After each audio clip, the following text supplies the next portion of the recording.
Zealand Wars when many Māori were understandably sceptical of anything linked to the Pākehā world. Māori nurses like Ākenehi Hei of Te Whakatohia also learned to blend European medicine with Māori, which is traditional Māori knowledge.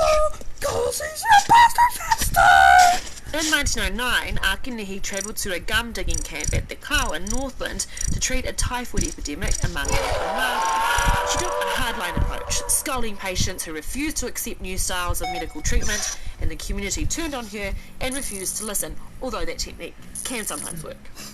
But Ākenehi Hei learned a lesson from this. She wrote in her journal that great discretion must be used not to offend the patient's beliefs, and at the same time uphold one's own mission. Later, when Ākenehi was treating another outbreak in Puharama, Jerusalem, on the banks of the Whanganui River, she changed rather than ordering people around. And it worked. Whānau worked with her to dig drains, move homes to higher ground, and isolate sick people. And around 1890, thanks to a combination of increasing immunity, improved sanitation and better access to food, the national Māori population started recovering. But outbreaks of infectious disease still killed a lot of people. Ākenehi Hei was one. She died from a typhoid infection while treating an outbreak of the disease among her family in Gisborne in 1910. She was just 32 years old. Left alive. Pākehā authorities often praised people like Ākenehi Hei and Te Rangihiroa, but they didn't treat Māori healthcare as a priority.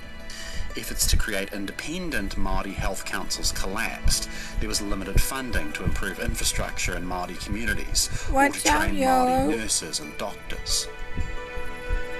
The first systematic tuberculosis survey among Māori was in 1933 in Waiapu on the east coast. 1 in every 20 Māori had the disease, and the death rate was 10 times higher than for non-Māori. And Māori weren't the only ones to suffer unequal burdens from disease. Chinese, Indian and other non-British migrants were often unfairly stigmatised as carriers of infectious disease, sometimes with tragic results. In 1903, Kim Lee, a Chinese fruit seller in Wellington, was suspected of having leprosy. He was quarantined alone in a cave on Mokopuna Island in the middle of Whanganuiatara, Wellington Harbour. Food was delivered by a rowboat or a flying fox from nearby Matsu or Somes Island. It's now thought Kim Lee probably didn't have leprosy at all. It was most likely a more common disease like tuberculosis. He spent 6 months alone on Mokopuna Island before he died there of heart, liver and kidney failure.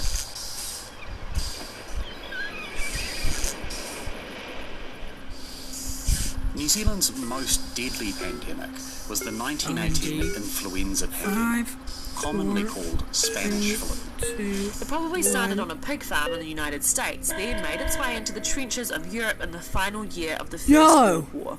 It's our last chance to hide! Because Spain is the first place where it wasn't suppressed by wartime censors. It's rapidly spread around the rest of the world as soldiers returned home, and is estimated to have killed at least 50 million people. That's double the death toll of the First World War itself. People sometimes compare the 1918 pandemic to COVID-19, but there were some big differences. The 1918 pandemic mostly killed young, healthy people, and its deadliest wave spread across the world in a matter of months before mysteriously vanishing. In Aotearoa, some efforts were made but those lockdowns weren't strict enough to prevent the virus spreading, and they weren't centrally organised, so each region came up with their own rules. But at least I got 89 extra beans, bruh. What's worse, many communities organised public celebrations marking the end of the First World War. Those celebrations turned into super spreader events. Anyways, bye.